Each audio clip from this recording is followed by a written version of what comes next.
So my name is Michael King, and I'm from Massachusetts Family Institute, and I am joined today by a colleague of mine, Mary Ellen Siegler, and one of our wonderful advocates in the town of Billerica, Deedee, to talk about our concerns about the sex ed curricula in our state that our state is calling age appropriate and medically accurate. We want to tell you parents what you can do to protect your children, also what you can do to make sure that laws or current bills like the sex ed mandate do not become law in Massachusetts. And we'll tell you about some of our concerns regarding that as well.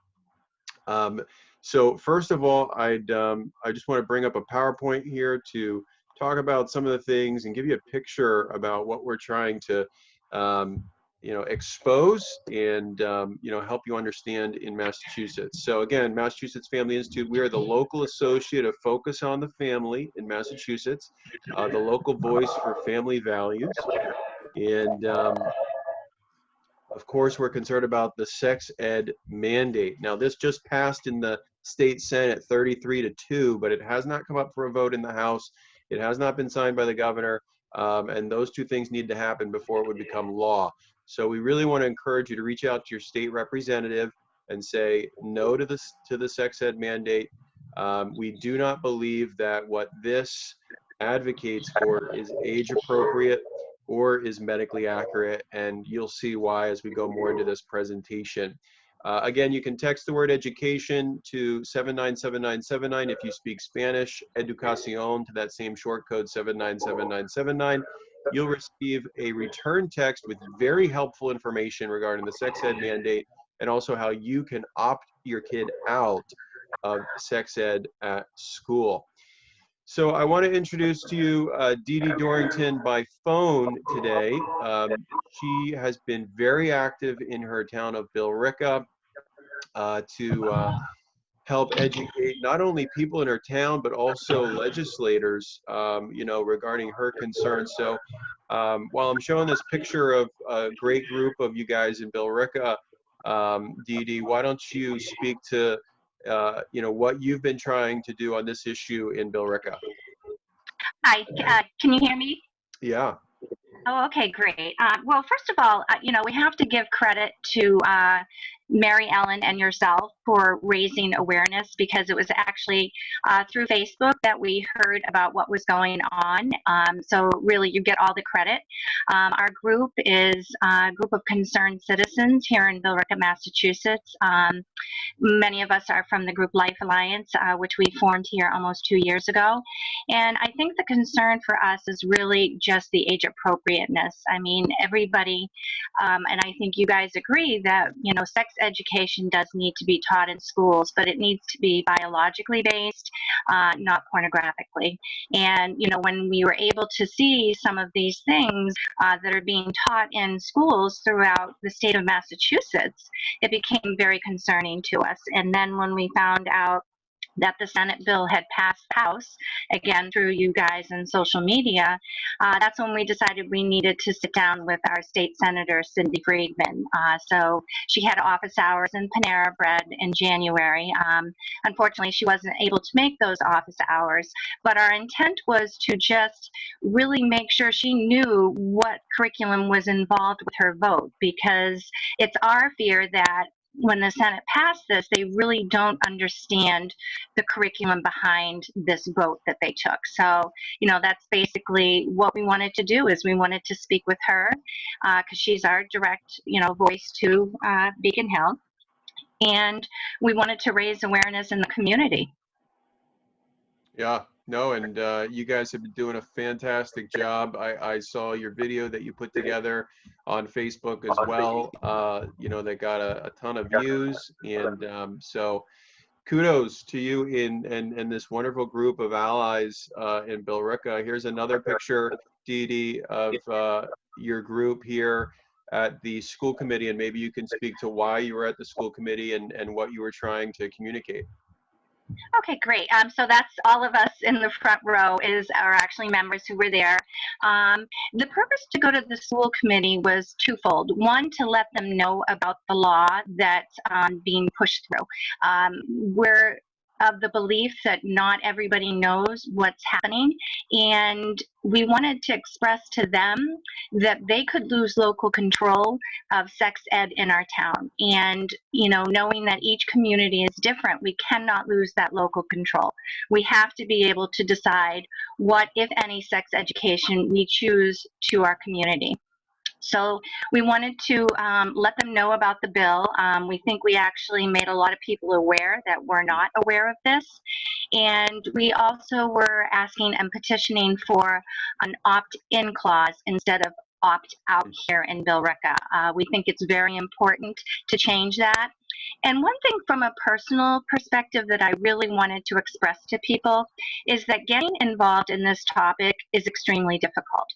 We have to remember this is liberal Massachusetts. There's going to be a lot of pushback. I think parents that have children in the school system are reluctant to take this battle on because they don't want any retribution. They don't want any challenges for their children. So I think it's really important to inspire people that have had children who are now not in the system, and grandparents or aunts and uncles, to take this battle on, and that you will be ridiculed and you will be criticized for doing this. But what you need to remember is that there is a strong group of good-minded people, of kind people who really are fighting this battle as well, and that you can find support. You know, you might find days that are difficult.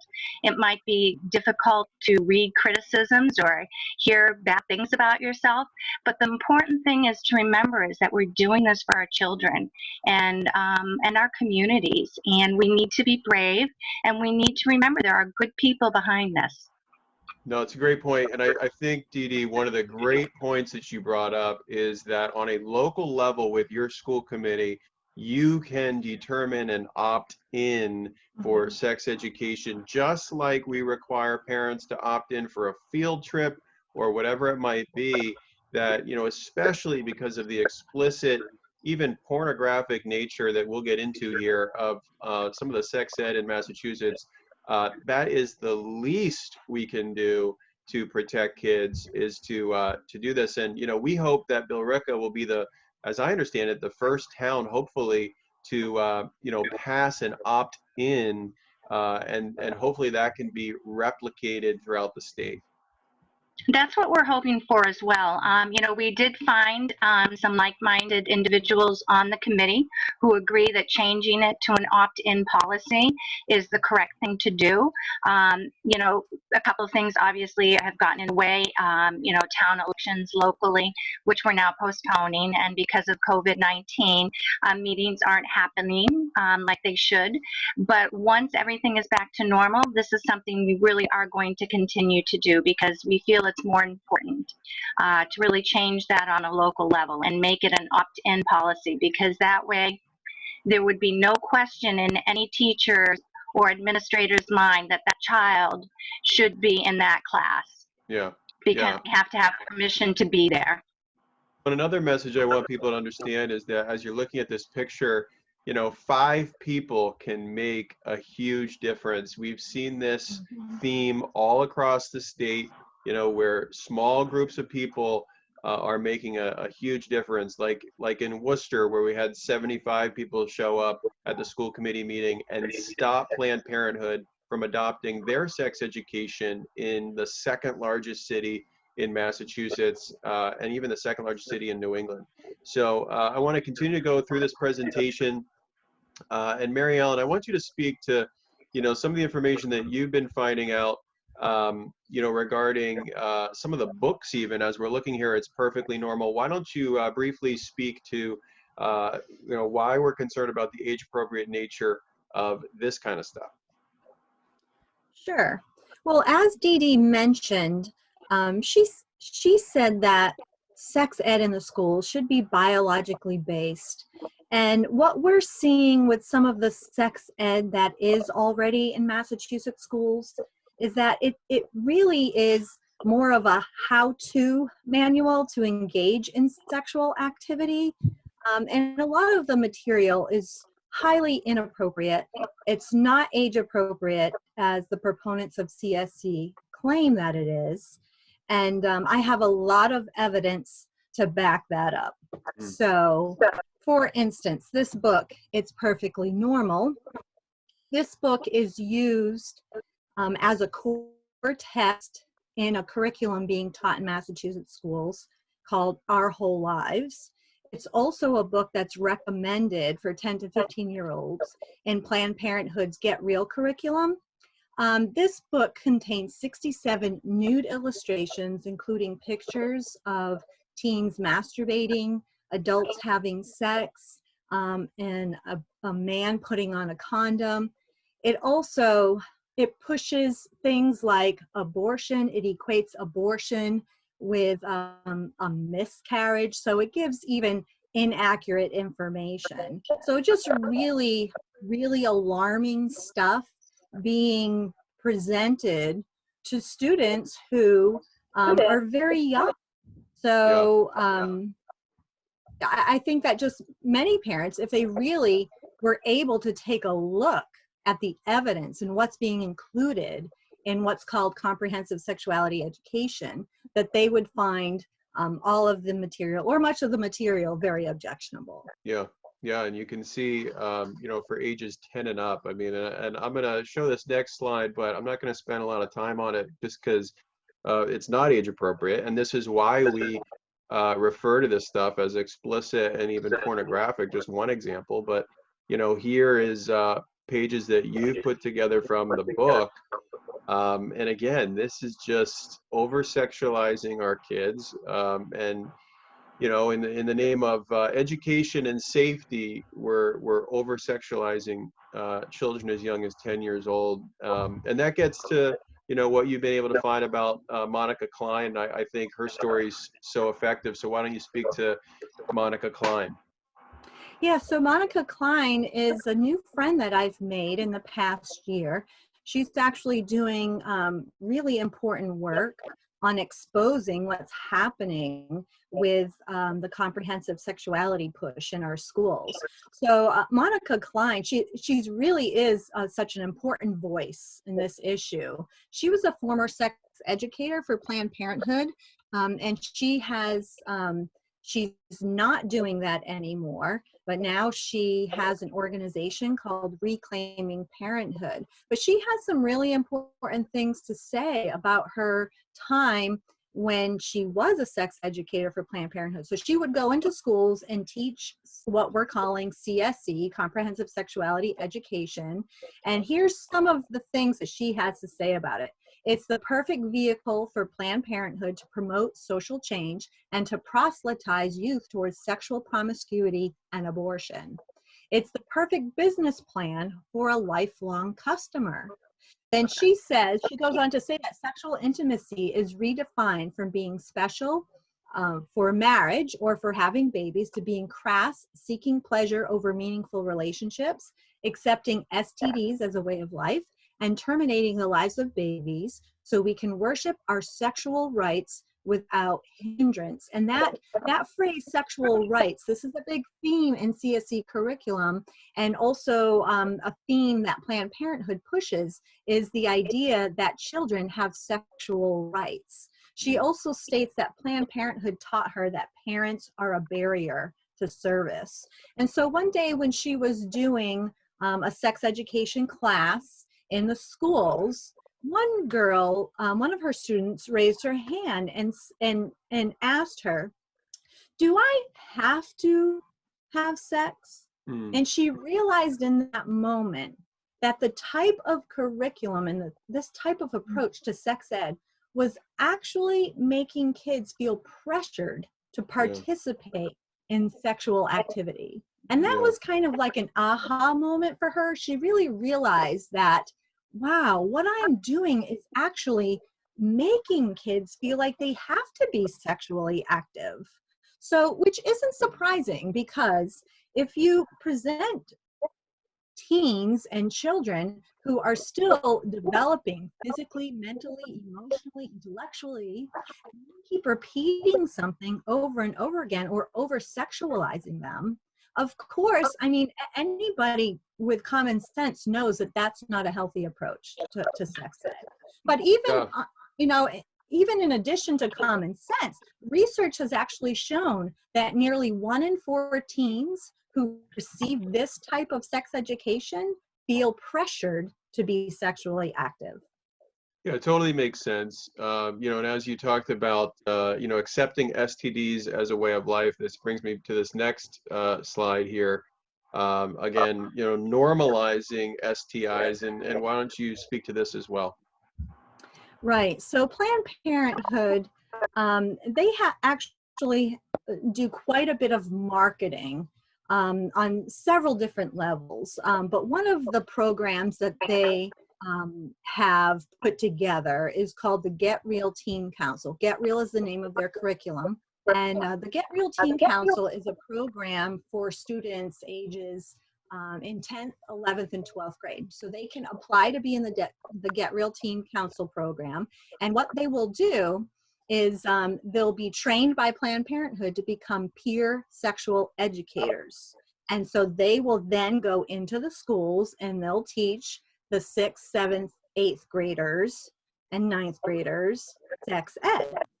So as I was researching this program, I actually came across a flyer for some classes that a Get Real Teen Council member was teaching in the schools. And one of the, and it said right on the flyer that the class was, these classes were for students in middle school. So you're talking about students as young as 12. And one of the classes was actually called How to Consent to Sex. So what you have here with this program potentially is students as young as 15 teaching students as young as 12 how to consent to sex. So, but one of the things that's really alarming is that as I started looking deeper into the Get Real Teen Council, I found that on Planned Parenthood's Facebook page that they feature every month a Get Real Teen Council member of the month, and they always ask them 2 questions. One thing I love about being a sexual peer educator is, and then the student answers that question, and then the other question is, one fact I wish everyone knew about sexual health is, and then the student answers that question. Well, this particular month here from December, you can see December 2019, the Get Real Teen Council member of the month was this student, Sean, from 11th grade. And he answered the question, one fact I wish everyone knew about sexual health is STIs are normal. So something that I have started to see in multiple places in my research is this idea of destigmatizing STDs, STIs.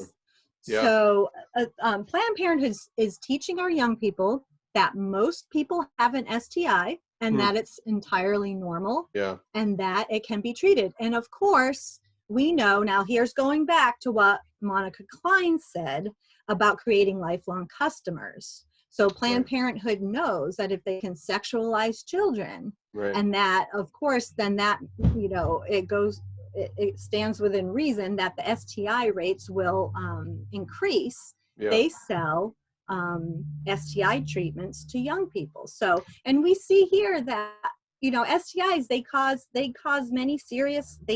cause serious life-threatening complications. And so this is not what our legislators are calling the Healthy Youth Act. This is not healthy behavior that we are recommending or teaching our children.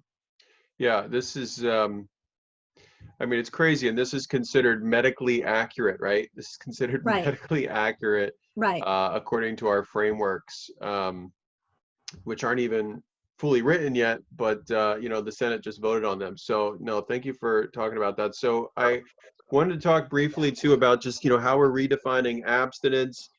So again, this is out of the Get Real curriculum from Planned Parenthood, all the different contraceptive that kids are being taught about, even, these things, these dental dams, even saran wrap is now a contraceptive that they're talking to kids about. And, they say, oh, we teach abstinence. Well, you can see at the top line here, It says weight. So yeah, they are teaching abstinence, but it's one of 15 different things on this protection methods chart. That again is just opening up the imagination of young people that if it's safe, it's completely okay. So things like anal sex and oral sex are now considered abstinent. Orientation and gender redefined, talking about, again, the genderbread person taught in our elementary schools that your gender identity comes from your brain and has nothing to do with your anatomy. Again, this is medically accurate under, what would be mandated sex ed curricula in Massachusetts. The gender unicorn taught in preschool. What 4-year-old is going to understand 5 different spectrums between masculinity and femininity? This is a high school curriculum telling kids, if you read that top line, it says, mark down how you feel today, don't feel limited, it's okay to mark something different tomorrow. So your gender identity, your orientation is something that can change in 24 hours. Is that really medically accurate? Lastly, we want to encourage you that are watching this video, text the word education to 797979, or if you speak Spanish, text the word educación to 797979, and you'll get all kinds of great information back. You'll get a link to the opt-out letter. So if you want to opt your kids out from the explicit pornographic sex education in your public school, please fill that out. We want to start an opt-out movement across the state where kids are getting out of these classes. And then let's stop the sex ed mandate, and you'll receive information back on that as well if you text the word education to 797979. Call, be like Deedee Dorrington and call your state rep especially and say no to the sex ed mandate. Can I? Yeah, go ahead, Deedee. I just wanted to say that, from an activist point of view, is, if you find out that your particular town doesn't really have anything that you would consider objectionable, that we have to remember that the next town over might be teaching things that you wouldn't want your children to know. And that becomes relevant because we all have families and friends throughout the state of Massachusetts. And a lot of this would be trickle-down effect. So, you may think, oh, well, my town, it doesn't do this, it's not relevant to me. It really is. That this is awareness that has to happen throughout the entire state, because your children are at risk whether they're being subjected to this in their school or not, because they have cousins, they have friends, they're seeing other children who might be exposed to this and then be exposing your children. So it really is a case of we have to have boots on the ground to get this out of Massachusetts, regardless of what's being taught in your own community. Yeah. No, it's a great point. I think once people understand just how explicit this stuff is, I think that I'm sure that the majority of parents out there will join our cause to opt their kids out. Join your cause, Deedee and Billerica, to influence your school committee to make this an opt-in, where you have to sign some kind of form as a parent for your child to even go to this class. I think the attendance rate would probably plummet by at least 75%, if not more. Mm-hmm. Any final thoughts from Mary Ellen? No, one thing I wanted to add too, you mentioned abstinence and the redefining of abstinence.